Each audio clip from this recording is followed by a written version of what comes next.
제가 기도하고 말씀 전하도록 하겠습니다. 사랑하는 풍성하신 하나님 아버지, 감사합니다. 오늘 이렇게 함께 기도할 수 있는 시간 주시고 함께 예배드릴 수 있는 시간 주셔서 감사합니다. 하나님 아버지, 오늘 하나님께 예배드리고 기도하며 나아가는 이 시간 가운데 놀라운 주의 은혜를 더욱더 부어주시길 간구합니다. 이 시간 가운데 함께 하시길 간구합니다. 우리 주 예수 그리스도의 이름으로 기도합니다. 아멘. 네, 오늘 하나님께서 저에게 주신 말씀은 마태복음 19장 3절에서 12절 말씀입니다. 마태복음 19장 3절에서 12절 말씀입니다. 화면에도 나올 텐데요. 제가 읽도록 하겠습니다. 바리새인들이 예수께 나와 그를 시험하여 이르되 사람이 어떤 이유가 있으면 그 아내를 버리는 것이 옳으나이까?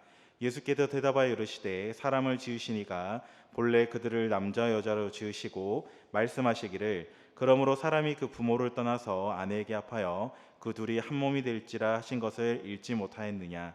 그런즉 이제 둘이 아니요 한 몸이니 그러므로 하나님이 짝지어 주신 것을 사람이 나누지 못할 것이라 하시니 여짜오되 그러면 어찌하여 모세는 이혼 증서를 주어서 버리라 명하였나이까? 예수께서 이르시되 모세가 너희 마음의 완악함 때문에 아내 버림을 허락하였거니와 본래는 그렇지 아니하니라. 내가 너희에게 말하노니 누구든지 음행한 이후에 아내를 버리고 다른 데 장가드는 자는 가늠함이니라. 제 아들이 이르되 만일 사람이 아내에게 이같이 할진대 장가들지 않는 것이 좋겠나이다. 예수께서 이르시되 사람마다 이 말을 받지 못하고 오직 타고난 자라야 할지니라. 어머니의 태로부터 된 고자도 있고 사람이 만든 고자도 있고 천국을 위하여 스스로 된 고자도 있도다. 이 말을 받을 만한 자는 받을지어다. 아멘. 예, 오늘 말씀 제목은 오늘 예수님은 누구신가라는 말씀 제목으로 말씀을 선포할 수 있도록 하겠습니다. 제가 제가 알고 있는 한 영업하는 친구를 제가 알고 있습니다. 저는 그 친구를 A라고 칭하겠습니다. 참고로 저희 교회도 아니고요. 여러분이 알 수 있는 사람이 아닙니다. 이 A라는 사람이 처음 이렇게 영업을 이렇게 시작했을 때 이제 제게 찾아와서 이제 이런저런 좀 대화를 하다가 제가 이제 나름의 어떤 조언을 좀 해주었던 적이 있어요. 그래서 어떤 조언을 해주냐면 지인에게 영업을 하지 말고 이 지인에게 영업을 할 때는 자연스럽게 이렇게 관계를 맺다 보면 또 그 물건이 필요하게 되면 결국에 너를 찾게 되니까 굳이 지인에게 억지로 이렇게 영업을 하지 않으면 좋을 것 같다. 오히려 부담스러우면 오히려 영업이 되지 않는다. 이런 류의 제가 이야기를 좀 해준 적이 있었던 것 같습니다. 그런데 이제 한 몇 달 정도 지나고 나서 한 B라는 친구가 이제 저를 찾아온 거예요. 그래가지고 야, 너 A한테 무슨 말 했어? 라고 갑자기 이렇게 물어보는 거예요. 제가 뭔데? 왜 나한테 그래? 이렇게 물어보니까 B가 이제 말하기를 A가 저한테 상처를 받았다고 하는 거예요. 그래서 엄청 이제 의아한 거죠. 내가 뭐 걔한테 상처 줄 만한 이야기를 한 적이 없는데 이제 이렇게 생각했는데, 그래서 이제 사실 B도 굉장히 좀 이야기를 들었는데 이난이가 그렇게 말할 사람이 아닌데라는 생각 때문에 이제 저에게 찾아와서 대체 무슨 말을 한 거냐 이렇게 이제 물어본 거예요. 그래서 이제 제가 이제 이렇게 자초우종 이제 이야기를 했더니 그 친구가 그 뭐라고 제 말을 이해했냐면 지인에게 네가 아는 지인에게 영업을 하지 말라 이것만 너무 이렇게 강조해서 들은 거예요. 그러다 보니까 처음 영업하는 사람에게 있어서 지인에게 사실 영업하려고 하지 누가 모르는 사람에게 할 수 있겠어요. 그러니까 되게 이제 상처를 받고 막 어려움을 이렇게 느꼈다고 하는 겁니다. 사실 굉장히 당황했습니다. 아까도 말씀드렸지만 저는 지인에게 영업을 하지 말라 이런 류의 이야기를 하는 게 아니라 자연스러운 관계 안에서 필요하면 언제 여기 영업을 해라 이런 이야기였잖아요. 이제 어떤 의미로 이제 뭐 들었던지 간에 제가 이제 그런 생각을 하게 됐어요. 이 A라는 친구가 나를 정말 모르는구나. 나를 알았다고 한다면은 B처럼 차라리 물어봤을 텐데 혹시 제가 지인에게 하지 마 이렇게 이야기했을지라도 아마 저를 알았다고 한다면 아마 저에게 다 질문을 하든 아니면 다른 사람한테 물어서 이런 이야기를 했는데 이난이라는 사람이 그런 사람이 아닌데 이렇게 생각하면 이렇게 이야기했을 텐데, 상처를 받았다는 것 자체가 상처를 둘째치고 이 친구가 나를 모르는구나 좀 이런 생각을 좀 해봤던 것 같습니다. 우리가 성경을 읽을 때 이런 우를 범하는 경우가 이렇게 참 많은 것 같습니다. 성경은 사실 1차적으로 하나님이 어떤 분이신지, 그리고 어떤 마음과 생각으로 우리를 만드셨으며 우리를 이끌어 가시는지 이렇게 나타낸 책입니다. 그리고 우리가 무엇을 지켜야 된다라고 하는 그 하나님의 말씀, 어떤 율법도 역시 그 하나님의 마음이 고스란히 이렇게 들어가 있는 거죠. 그런데 이제 우리가 이렇게 말씀을 좀 읽을 때, 이 말씀에서 이 드러내고자 하는 이 하나님의 마음에 사실 좀 관심이 좀 없는 것 같아요. 그보다는 그 말씀을 통해서 우리가 무엇을 지켜야 되는지, 그리고 무엇이 기준이 돼야 되는지, 이 부분에 우리는 관심이 굉장히 많습니다. 대표적인 말씀이 바로 오늘 본문입니다. 오늘 본문은 이혼에 관련된 예수님의 가르침입니다. 우리는 이 본문 말씀에서 사실 예수님께 관심이 없어요. 그보다는 이혼에 대해서 어떻게 해야 되는가, 이 부분에 굉장히 관심을 가지고 우리는 이 성경을 연구하고 고민하고 이야기를 합니다. 아마 각자의 삶 속에서 이혼을 아마 매우 가까운 곳에서 다들 아마 경험해 보셨을 거라고 생각을 합니다. 우리 각자 어떤 성도들의 부모님들께서 이혼을 하신 경우도 있고요. 또 내 친구가 이혼을 한 경우도 요즘에 또 많이 보시죠. 그리고 스스로 경험했을 수도 있고, 또 더 나아가서 부모된 자로서, 아직 저희 교회는 없습니다만 부모된 자로서 이렇게 자녀가 이혼한 경우도 종종 주변에서 보게 되는 것 같습니다. 이 이혼이 너무 이 자연스러운 세상 안에서 오늘 본문을 보다 보면은 굉장히 이제 이런 생각들이 막 물씬물씬 막 드러나죠. 너무 현실에 맞지 않는 말씀 아닌가? 아니면 이미 이혼한 사람은 이거 영원히 죄인으로 만드는 그런 말씀 아닌가? 뭐 나는 결혼하면 이혼하지 말아야 되겠다? 뭐 이런 생각도 할 수 있고요. 또 이미 결혼을 했는데 이제 부부싸움을 하고 나서 이혼 생각을 조금 해버렸어. 근데 오늘 말씀 보니까 막 엄청 더 찔리는 거야. 또 이런 어떤 생각들을 가질 수도 있고요. 그런데 만약 예수님에 대해서 우리가 초점을 맞춘다고 한다면, 우리가 이 예수 그리스도의 가르침, 그러니까 이 가르침 자체를 우리 어떤 기준을 삼고자 이 가르침을 보는 것이 아니라 이 말씀을 하신 그 예수 그리스도에 우리가 집중을 한다면 우리가 과연 말씀을 어떻게 보는 것이 맞을 것인가? 우리가 이 부분에 좀 초점을 맞춰 보자는 거죠. 아마 우리가 예수 그리스도의 모습에 초점을 맞춘다고 한다면 아마 이렇게 생각하는 게 맞을 것 같아요. 예수님은 현실에서 벗어나는 말씀을 하실 리가 없는데, 그럼 우린 대번에 할 수 있는 거죠. 우리가 지금 굉장히 이 말씀을 잘못 생각하고 있구나. 예수님의 의도와 상관없이 우리식의 기준을 따라서 해석을 했다는 거죠. 그럼 예수님은 무슨 의도로 오늘 말씀을 하신 걸까? 그리고 더불어 그 말씀을 하신 예수님은 진정 어떤 분이실까? 오늘 이 부분에 초점을 맞추어서 예수님은 누구신가? 이 말씀을 전하고자 합니다. 오늘 이 말씀 안에서 찾아오신 예수 그리스도를 만나는 시간이 되었으면 좋겠습니다. 마태복음은 기본적으로 예수님과 바리새인을 대비해서 예수님이 최고다, 예수님이 왔다다, 이렇게 더 뛰어나신 분이라는 사실을 강조를 많이 합니다. 그래서 굉장히 이 바리새인들과의 어떤 부딪힘을 굉장히 많이 기록한 성경 중에 하나입니다. 오늘 본문에서도 예수님의 숙적 바리새인들이 나타납니다.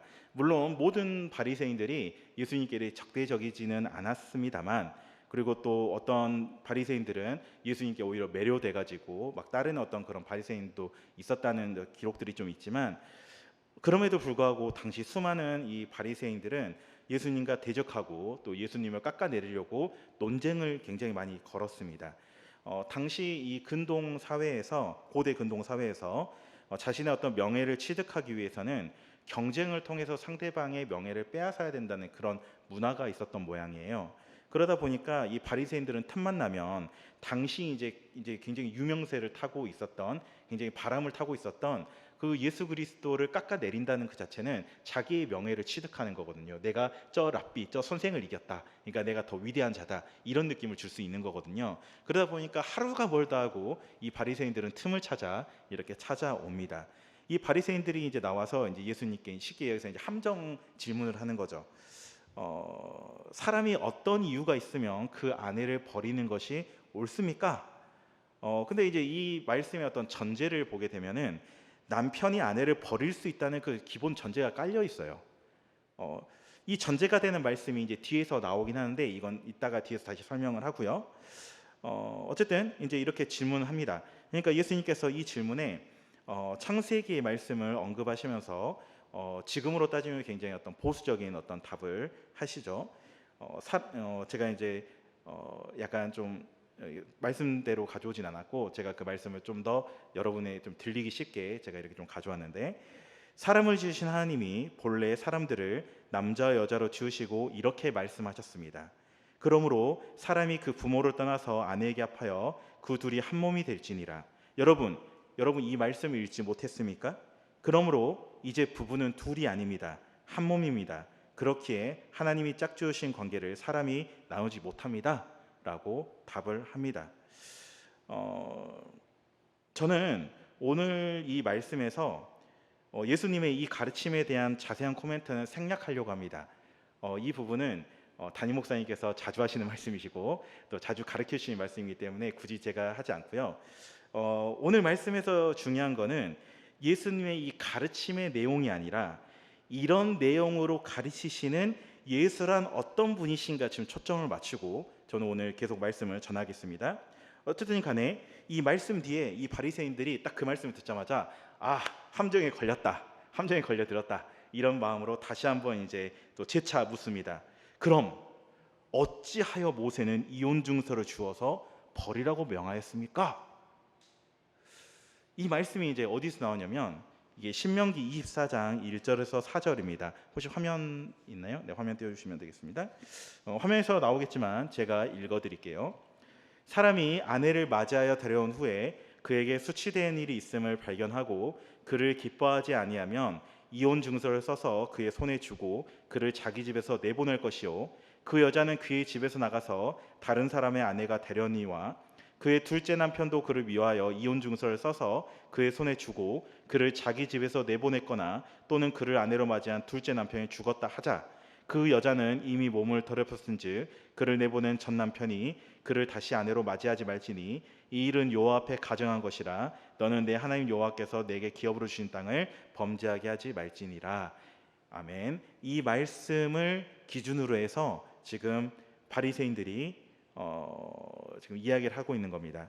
당시 바리새인들을 포함한 이 율법 학자들은 이 말씀을 토대로 남성에 의한 이혼은 정당한 것이다 라고 하는 결론을 내고 있었습니다. 이들의 어떤 초점은 이혼이 정말 정당하냐 정당하지 않냐 여기에 있지 않아요. 이들은 이미 말씀 가운데 이렇게 낙점을 찍고 있고 이미 이혼은 하나님께서 정당화시켜 주신 거고, 그리고 이혼의 사유가 그럼 무엇이 될 수 있느냐 여기에 굉장히 초점을 맞추고 해석을 했던 것 같습니다. 그래서 당시에 제가 이제 좀 조사를 해보니까 당시에 어떤 유명한 학파들이 좀 있었다고 해요. 그 당시 율법을 공부했던 여러 학파들이 있었겠잖아요. 근데 그 학파 중에서 정말 유명했던 두 학파가 뭐 샴마이 학파라는 학파가 있는데, 그 학파는 이 수치스러운 일, 그러니까 이혼을 할 수 있는 그 수치스러운 일을 굉장히 좀 좁게 해석을 했다고 해요. 그래서 예를 들어서 뭐 간통이라든지 뭐 바람이 났다든지 아니면 아주 큰 명예를 훼손하는 일을 했다든지 이런 것이었다고 합니다. 그런데 반대로 힐레락파라고 하는 데가 있는데 여기는 굉장히 넓게 해석했대요. 그러니까 쉽게 말해서 남편이 아내에게 수치심을 느끼는 행위 모두가 다 이혼 사유가 되는 겁니다. 제가 이제 그래서 예를 들어볼게요. 예를 들어서 아내가 화장을 하지 않고 밖에 나갔는데 어떤 사람이 그렇게 이야기하는 거예요. 남편이 챙기지도 않아? 이렇게 이야기를 한 거예요. 근데 그 말을 들은 남편이 수치를 느낀 거야. 이혼. 이게 되는 거예요. 참 좀 어이없지만 실제로 그랬던 모양이에요. 근데 사실 꼭 이런 것뿐만이 아니라 사실 수많은 어떤 그 율법학자들이 이 수치가 대체 무엇이냐 이거 가지고 얼마나 많은 이야기들이 있었겠어요. 서로 분쟁하면서 막 이렇게 했잖아요. 근데 예수님이 이거에 대해서 아니 이혼은 불가한데 이렇게 이제 이야기를 하니까 굉장히 이제 이 사람들이 그렇게 이야기하는 거죠. 율법을 모르고 사는 이야기다. 예수라는 자는 하나만 알고 둘은 모르네. 이렇게 이제 이야기를 하는 겁니다. 이에 예수님께서 그들을 가만히 보시면서 이제 이렇게 이야기를 하신 거죠. 그건 당신들과 같이 이스라엘 백성들의 마음이 완악했기 때문에 아내의 버림을 허락했던 것이다. 라고 이야기를 합니다. 본래는 그렇지 않다. 누구든지 음행한 이유에 아내를 버리고 다른 데 장가든 자는 오히려 그 남자가 가늠한 자다 라고 이렇게 선포를 합니다. 사실 이 구절에서 예수님의 진짜 마음이 굉장히 잘 드러나 있습니다. 예수님이 어떤 분이신지 이게 명확하게 드러나는데요. 신명기 말씀은 사실 남편을 위한 법이 아니었던 거예요. 이건 아내를 위한 법이었다는 거죠. 고대 사회 그리고 예수님이 살았던 시대까지는 굉장히 남성 위주의 사회였습니다. 이 사회는 남편이 아내를 버리는 일이 굉장히 다반사였습니다. 쉽게 말해서 이혼이 남편에 의해서 너무 쉽게 이루어지는 사회였던 거죠. 그럼 이혼당한 여성은 어떻게 살아야 됩니까? 당시 여성들은 몸을 팔거나 동냥을 하는 것 외에는 돈을 벌기가 쉽지 않았습니다. 그렇기 때문에 다시 재혼을 해야 되는 거죠. 그런데 재혼을 한 여성에게 전 남편이 종종 찾아오는 경우가 있었을 거라는 거예요. 난 이혼시켜준 적 없는데 왜 네가 이혼했다고 나가는 거야? 그러면 이게 엄청 꼬이게 되는 경우가 많은 거죠. 굉장히 분쟁이 잦았다는 거죠. 그리고 더 나아가서 첫 번째 그 남편이 그렇게 이야기를 하는 거예요. 내가 이혼을 해주지 않았는데 넌 이걸 이혼으로 생각하고 나갔어? 그러면은 너 돌에 맞아 쳐 죽어야 되겠네? 너 이렇게 더러운 짓 했네? 너 간음했네? 이렇게 하면서 이런 일이 아주 빈번하게 일어날 수, 치정것과 같은 그런 일들이 아주 빈번하게 일어날 수 있다라고 하는 겁니다. 그리고 또 재산 문제가 굉장히 생기게 돼요. 이 재산 문제가 생기는 이유는 이런 거죠. 이스라엘 땅은 대대로 아들들에게 그리고 그 시족들에게 그 땅을 물려주잖아요. 그런데 이 와이프 되는 사람이 이혼을 했다가 두 번째 남편에게 갔어. 근데 두 번째 남편으로부터 아들을 낳는데 죽어버렸어. 아니, 아들이 죽은 게 아니라 두 번째 남편이 죽었어. 그러면은 두 번째 남편의 땅은 누구에게 가야 되는 거예요? 그 아들에게 가야 되는 거잖아요. 근데 그 아들을 데리고 그 아내가 첫 번째 남편으로 가게 되면 어떻게 되는 거예요? 재산 문제가 굉장히 복잡해지죠. 그래서 이 신명기 말씀에서는 마지막에 이제 그렇게 말씀하잖아요. 내 하나님 여호와께서 내게 주시는 땅을 범죄하게 하지 말지니라, 이 말이 나오잖아요. 이게 이런 것들을 방지하기 위함이라는 거예요. 그러니까 쉽게 이야기해서 이 법이라고 하는 거는 당시 하나님께서 이혼을 정당화시켜 주신 것이 아니라 이혼이 너무나게 팽배하게 이루어졌던 그 사회 속에서 여성을 보호하고 사회를 굉장히 그 사회의 어떤 안정을 위하여서 마련한 하나님의 배려의 장치였는 거지, 절대 이것이 이혼 사유를 만들어낸 이혼의 어떤 정당화를 하는 것이 아니다라고 예수님께서 말씀하셨다라고 하는 겁니다. 그런데 이 말씀을 가지고 이 바리새인들이 그리고 당시 어떤 율법 학자들이 이들 역시 남성이었기 때문에 자신들이 굉장히 유리한 대로 이 말씀을 해석하였던 거죠. 철저히 남성의 기준에서, 남성의 어떤 그 탐욕의 기준에서, 그리고 음란의 기준에서 굉장히 이 신명기 말씀을 해석을 했고, 그 결과 이혼 자체를 정당화했습니다. 그러나 예수님은 이 하나님의 마음을 너무나도 명확하게 알고 있었기 때문에, 그리고 이 율법의 본질을 파악하셨기 때문에 이 부분을 언급을 하시는 겁니다. 오히려 마치 율법을 잘 지키는 것 같이 보이지만 실상은 자기 마음에 따라서 쉽게 이혼하고 새롭게 결혼하려는 너희들이야말로 바로 가늠한 자들이다 라고 말씀하시는 겁니다. 남성 중심의 그런 너희의 어떤 욕심, 너희가 가진 어떤 탐욕, 너희가 가진 음란, 이런 부분에, 이런 세계관에서 해석하지 말고 진짜 이 말씀을 주신 하나님의 세계관 안에서 이 말씀을 보아라 라고 예수님은 말씀하고 계시는 겁니다. 오늘 본문을 통해 우리는 예수님이 어떤 분이라는 것을 알 수 있습니까? 첫째, 예수님은 하나님이 어떤 분인지 명확한 이해가 있으셨어요. 그래서 하나님의 말씀, 곧 율법의 본질을 파악하고 계셨습니다. 그렇기 때문에 예수님은 율법의 자기중심적 해석, 그러니까 말씀의 자기중심적 해석, 그리고 자기 정당화적 해석을 부정하셨습니다. 그래서 예수님은 그렇게 생애 동안 많이 부딪히셨고 그 인생의 마지막에 십자가까지 지게 되셨던 거죠. 우리 역시 이 하나님의 말씀을 두고 굉장히 순종하는 척하지만 실제로는 굉장히 자기중심적인 해석, 그리고 자기적인 어떤 해석들을 하곤 합니다. 그러면서 자연스럽게 그 말씀을 통하여서 자기 자신의 행위를 굉장히 정당화하죠. 또 어떤 경우는 너무 말씀이 명확해. 그러다 보니까 자기 정당화를 할 수가 없는 말씀이야. 뭐 예를 들어서 사랑하라 하셨는데 원수마저 사랑하라, 이 말씀이 나오면 이 말씀은 너무 명확하게 딱 드러난 말씀이기 때문에 이거를 뭐 어떻게 사랑하면 사랑한 거고 안 하면 안 한 건 스스로 알잖아요. 그렇기 때문에 자기 정당을 할 수 없는 말씀이야. 이런 경우에는 그냥 눈 감아버린 경우도 또 많죠.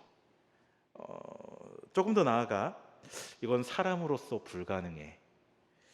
이런 약한 모습마저 하나님은 다 용납하시겠지 라고 생각하면서 또 자기 정당화를 합니다. 참 재밌잖아요. 어떤 말씀은 자기가 인용할 만하면 굉장히 자연스럽게 인용하고 자기 정당화를 하는데, 인용 못할 말씀을 만나면 또 다른 어떤 하나님의 모습을 만들어내어서 그 모습으로 또 정당화를 시킨다는 거. 이게 바로 우리의 자기 중심성이라고 하는 거죠. 예수님은 우리의 완악함을 깨트리라고 말씀하십니다. 예수님은 말씀조차, 하나님의 말씀조차 자기 정당을 위해서 사용하는 자기 중심성을 깨트리라고 말씀하십니다. 우리가 착각하면 안 되는 게, 하나님께서 우리의 죄를 수용하시고 용서하신다는 개념은 우리를 그대로 두시겠다는 말이 아니에요. 우리가 굉장히 착각하는 말씀 중에 하나거든요. 우리가 스스로 죄를 인정하고 하나님께 나올 때 하나님은 그 모습 그대로 우리를 받으십니다. 우린 여기까지는 참 좋죠. 그런데 그 이후에 이제는 당신의 나라에 걸맞는 자녀가 되기 위하여서 당신이 직접 일하시겠다. 그러니까 나로서는 안 되니까, 내 스스로 하나님의 자녀가 되는 게 불가능하니까, 힘드니까, 그러니까 하나님께서 나를 받아주신다는 그 개념은 그냥 너의 죄된 모습을 받아주겠다, 여기가 끝나는 게 아니라 더 나가서 너가 못하는 걸 내가 대신해 줄게, 이거예요. 내가 직접 일하겠다, 내가 직접 인도하겠다, 내가 직접 너를 권면하겠다, 내가 직접 너를 만들어 가겠다. 뭘로 말미암아? 성령으로 말미암아. 그러겠다고 말씀하십니다. 다시 말해서 하나님 당신이 우리를 그대로 두지 아니하시고 직접 양육하시겠다. 너 스스로 안 되는 거 나도 잘 안다. 그러니까 내가 직접 너를 양육할게, 내가 너를 책임질게 라고 하는 말씀이에요. 우리가 회개하면 하나님께서 수용하시고 받아들인다는 그 개념을 단순하게 그냥 그냥 내 용서받았어, 이 정도에서 끝난다고 생각하시면 그건 굉장히 오산입니다. 아이를 비롯해서 제자 훈련 등의 양육을 제대로 해보신 분은 아시겠지만 얼마나 많은 수고가 듭니까? 얼마나 많은 낭비와 같이 느껴지는 희생이 필요합니까? 상대방을 수용하겠다고 하는 것은 이 모든 걸 감수하는 것을 포함합니다. 그렇기 때문에 우리 예수님은 우리의 자기중심성을 깨트리라 말씀하십니다. 그리고 성령으로 말미암아 우리가 자기중심성을 깰 수 있도록 직접 일하십니다. 근데 우리가 그걸 깨지 않으면 주님은 어떻게까지 하시는 거죠? 계속 깨시는 그런 환경으로 우리를 보내시는 거예요.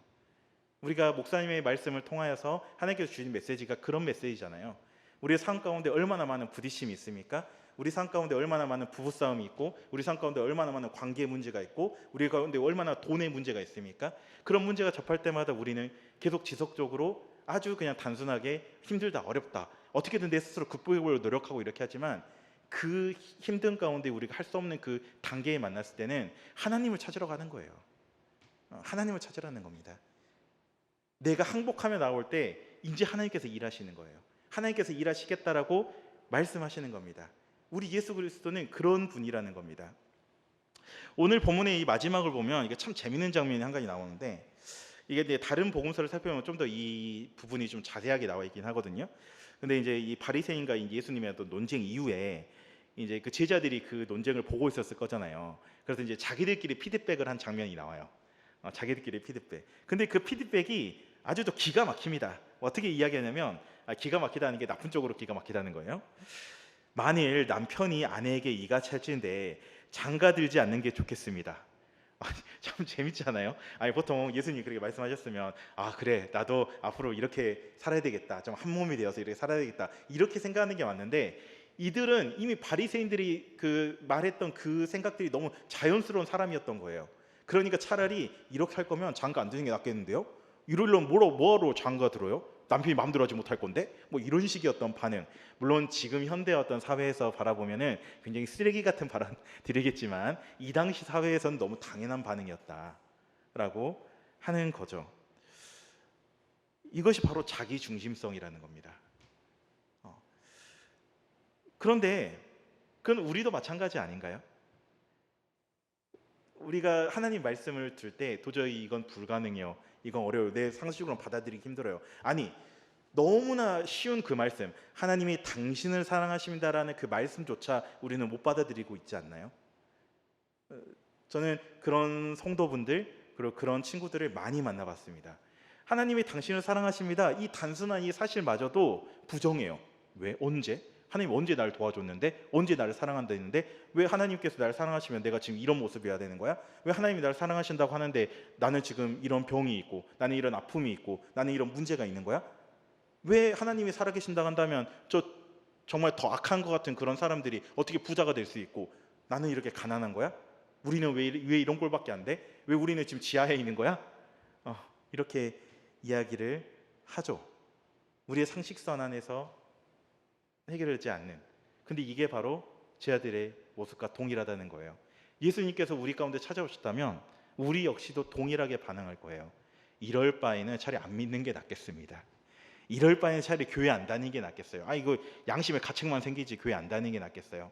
이럴 바에는 하나님이 날 사랑하신다고 하는 그 말씀조차도 우리는 받아들이지 못하는 우리의 모습이 고스란히 들어가 있는 장면입니다. 사랑하는 성도 여러분, 오늘 본문안에서 나온 예수님께서 여러분을 찾아오시면 여러분에게 어떤 말씀을 하실 것 같으십니까? 혹시 말씀을 왜곡해서 듣고 계시지 않으십니까? 혹시 말씀을 있는 그대로 받아들이지 않고 여러분 내면의 자기 중심성에 나온 어떤 거짓된 해석을 따라 혹시 살고 계지 않으십니까? 예수님은 여러분에게 오늘, 지금 무엇이라고 말씀하십니까? 둘째, 물 한 잔 마시고요. 둘째, 예수님은 약자를 배려하시는 분이십니다. 예수님은 남성 중심적 사회에서 이 약자들일 수밖에 없는 이 여성들을 향한 하나님의 마음을 너무 명확하게 알고 계셨습니다. 그래서 당신이 말씀을 해석하고 전하실 때도 동일한 마음으로 말씀을 전하시고 오히려 이 말씀을 오용한 남편들을 향해서 일침을 던지셨습니다. 다시 한번 말씀드리지만 이 고대 근동에서 이혼을 결정할 수 있는 주체는 여성이 아니라 남성이었고요. 여성은 배제되었습니다. 그렇기에 예수님의 이 말씀을 있는 그대로 이 시대에 적용하면 조금은 어려울 수도 있어요. 자, 예를 들어봅시다. 만약 이 시대에 폭력 남편으로부터 두들겨 맞고 위협을 느끼고 죽음의 위기를 느낀 여성에게 예수님이 찾아오셨다면 과연 어떻게 말씀하실까? 물론 잘 몰라요.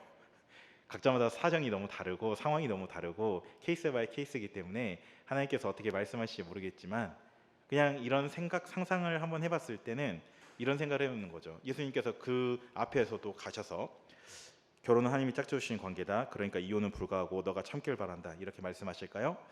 저는 아니라고 생각합니다.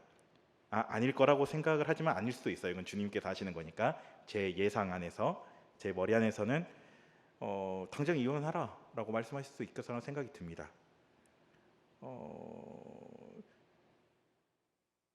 근데 지금 제가 이 말씀을 드리는데 그러면 이혼이 가능한 거야? 이렇게 생각하기 시작하면 이미 지금 함정에 빠지신 거예요. 바리새인들의 함정에 빠져 있는 거예요. 전 지금 그 이혼이 맞네 틀리네 지금 그 이야기를 하고 싶은 게 아닙니다. 하나님의 말씀을 어떻게 바라보느냐 이걸 하고 싶은 거예요.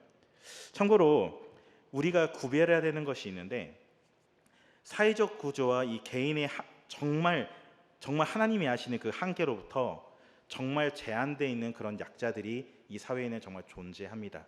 생각보다 많습니다. 그런데 반대로 과거의 경험과 또 자신의 어떤 착각으로 말미암아 정말 원래는 자기 모습이 그런 모습이 아닌데 스스로 한계를 짓는 그런 약자들도 존재합니다.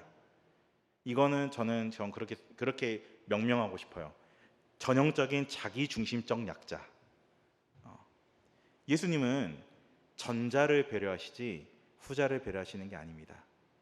물론 그 후자인 사람들도 주님은 받으시고 그리고 당신이 또 일하시겠죠. 엄청 괴롭겠죠. 진짜 자기 모습을 찾아가야 되는 거니까. 근데 여기서 말하는 예수님께서 배려하신다라고 하는 것은 철저하게 전자의 약자입니다. 당시 여성들은 전형적인 이 전자의 약자들이었습니다. 그렇기에 배려하셨고 그 약함을 오히려 악용하려고 했던 이들을 배척하셨습니다. 현 시대도 마찬가지입니다.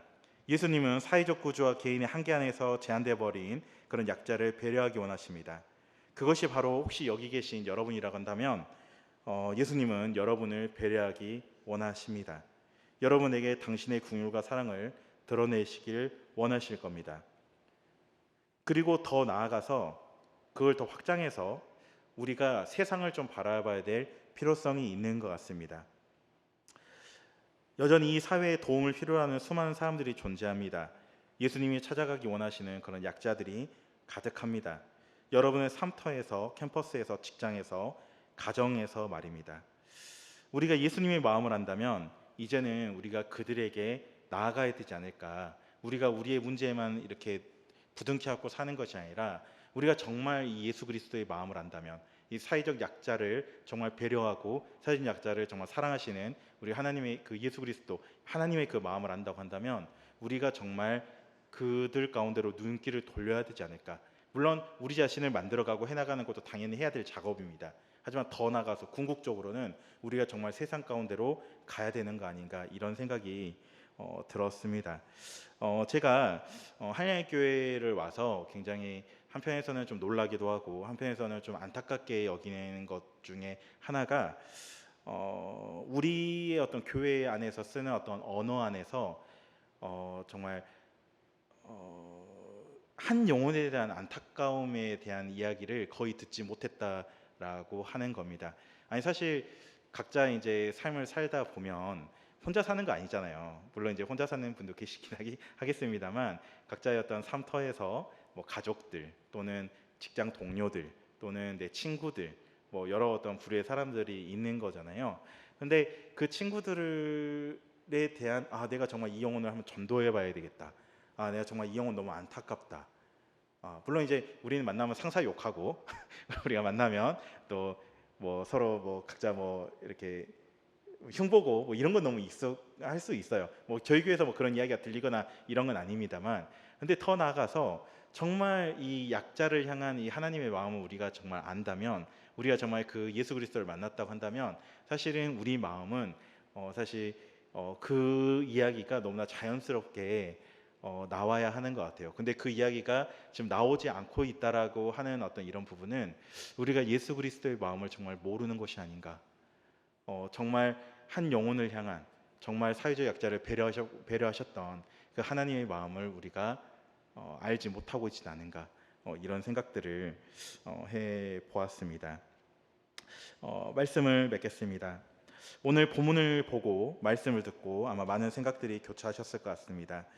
오늘 제가 전하려고 했던 건 우리가 살아가 어떤 도덕적인 교훈을 찾고자 하는 것이 아닙니다.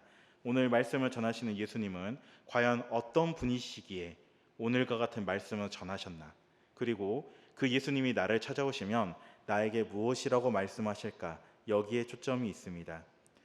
예수님은 우리 하나님에 대한 이 말씀에 대한 자기 중심적인 자기적 해석을 경계하시는 분이십니다.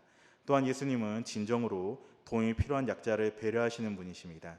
그런 예수님께서 여러분 앞에 계십니다. 여러분 무엇이라고 반응하시겠습니까? 한 가지 경험을 나누며 오늘 말씀을 마치려고 합니다. 제가 몇 주 전에 아내와 함께 마커스 예배를 간 적이 있습니다. 아니 정확하게는 가려고 한 적이 있습니다. 사실 개인적으로는 그런 그 예배 사역들, 어떤 그런 큰 예배들에 대한 흥미가 없었어요.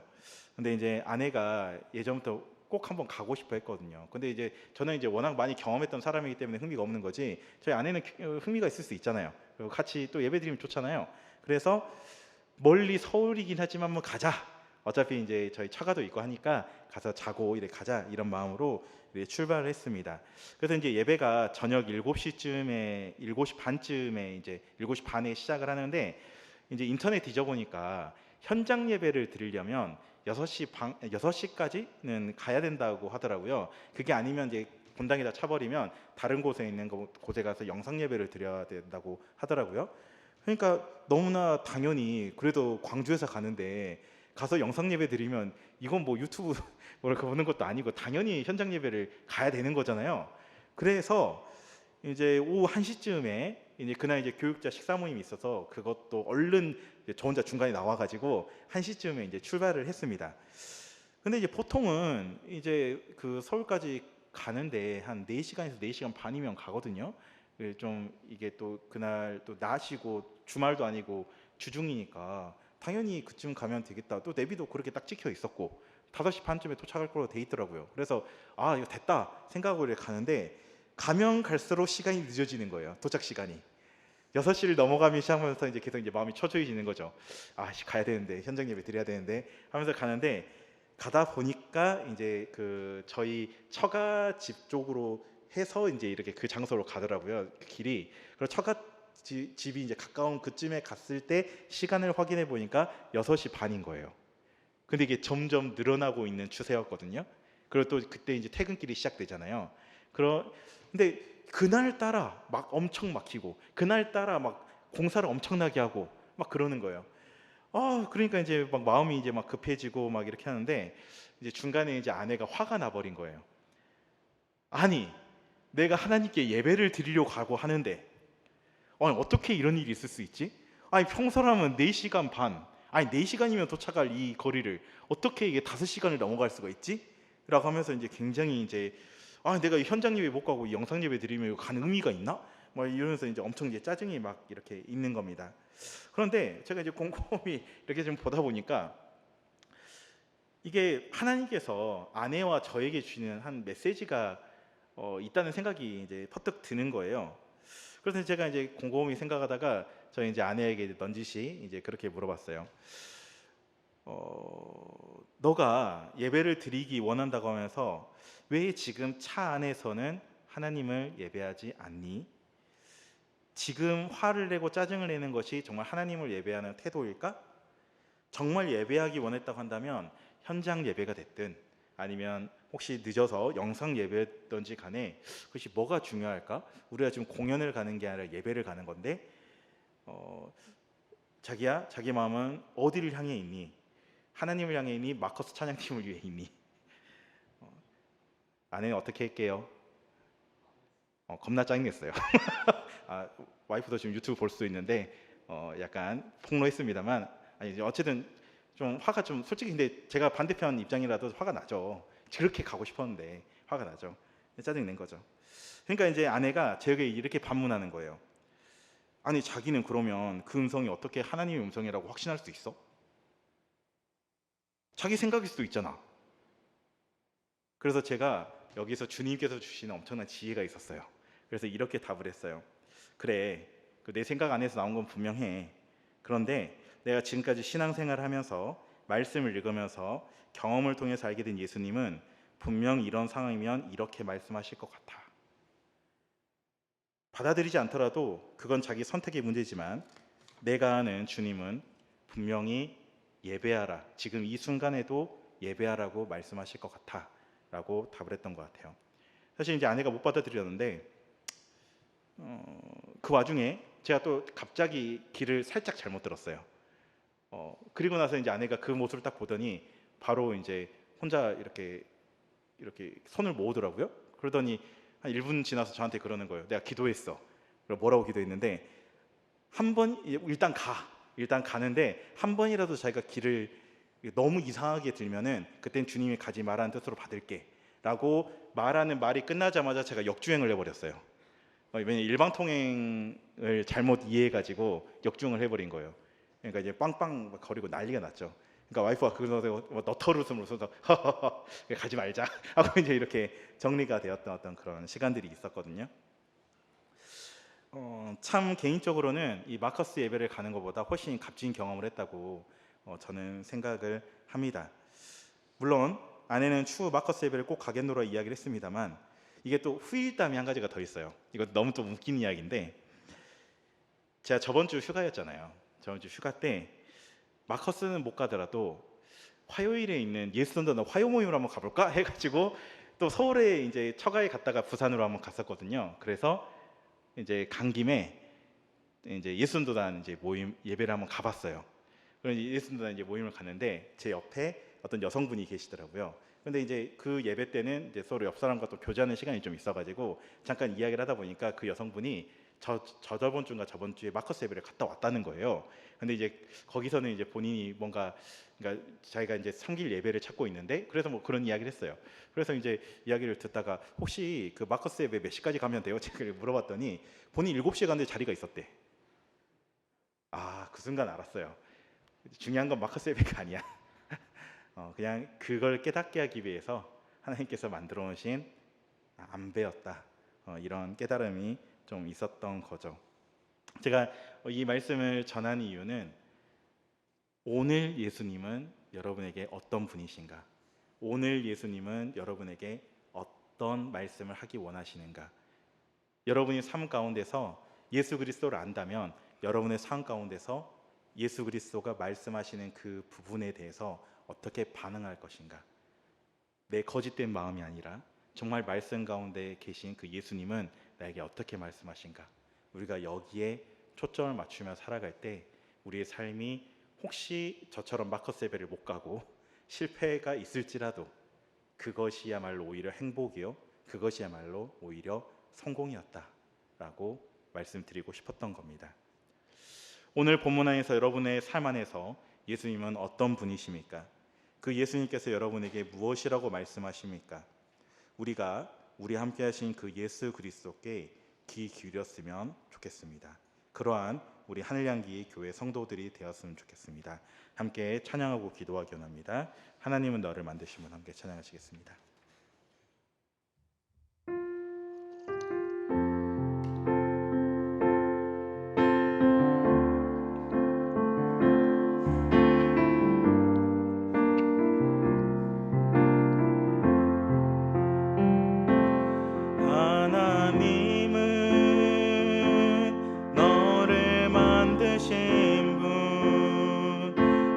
가장 많이 알고 계시며, 하나님은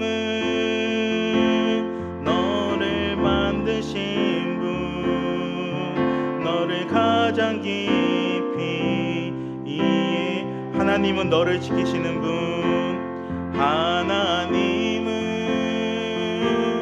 너를 지키시는 분, 너를 절대 포기하지 않으며, 하나님은 너를 지키시는 분, 너를 쉬지 않고 지켜보신 그의 생각, 그의 생각 셀 수 없고, 그의 자비 무궁하며, 그의 성실 날마다 새롭고, 그의 사랑 끝이 없다. 하나님은 너를 원하시는 분, 하나님은 너를 원하시는 분, 이 세상 그 무엇 그 누구보다 하나님은 너를 원하시는 분, 너와 같이 있고 싶어 하신 하나님은 너를 인도하는 분, 하나님은 너를 인도하는 분, 광야에서도 폭풍 중에도 하나님은 너를 인도하는 분, 푸른 초장으로 인도하신단다. 그의 생각 셀 수 없고, 그의 자비 무궁하며, 그의 성실 날마다 새롭고, 그의 사랑 끝이 그의 생각 셀 수 없고, 그의 생각 셀 수 없고,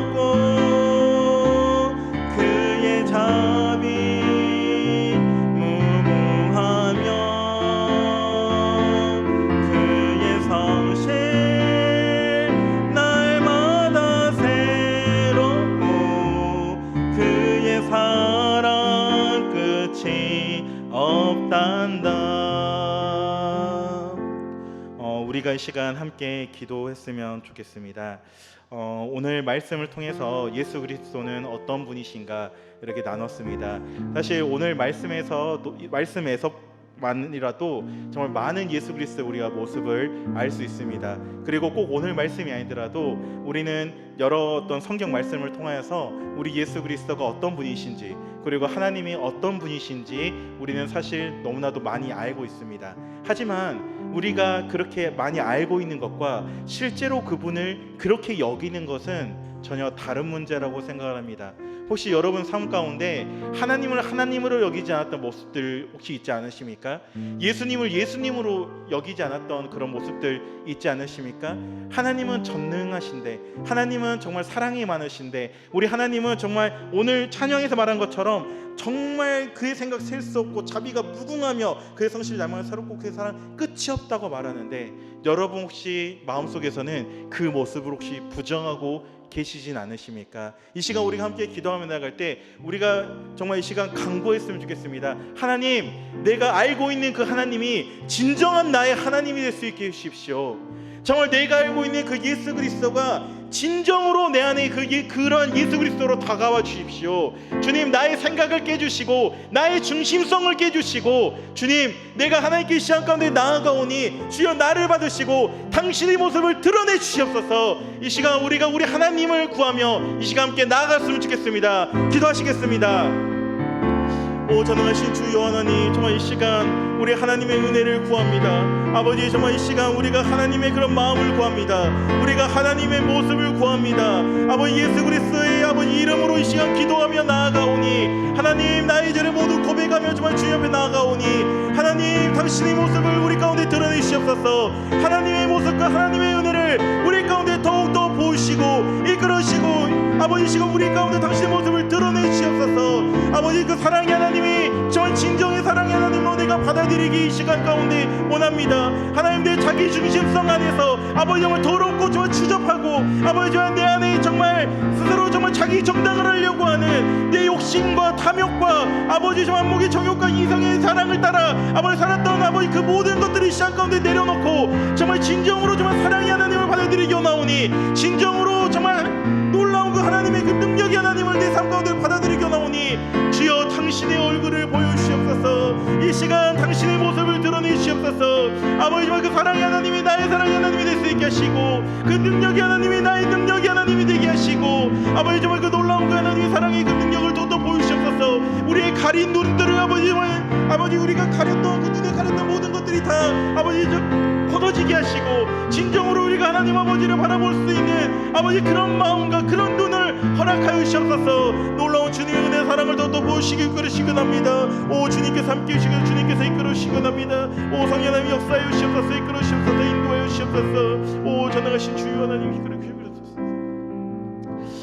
이 시간 우리가 함께 중보하기 원하는데요. 오늘 목사님께서 이렇게 카톡으로 이렇게 올려주셨는데, 이제 한 목사님의 아들 중1 아들이 결국에 이제 코로나 후유증으로 이렇게 이제 하나님께로 돌아가게 되었습니다. 그 유가족 가운데 하나님의 어떤 위로를 주시고, 또 그 가족 이 사건을 향한 하나님의 뜻이 지금은 드러나지 않겠지만 그 하나님의 뜻이 정말 그 가정 가운데 들어갈 수 있도록 그것을 함께 좀 기도해 주셨으면 좋겠고요. 그리고 지금 우리 학생부에서 학생 목장에서 지금 이제 DSM에서 같이 이렇게 부산으로 이렇게 훈련회를 이제 갔습니다.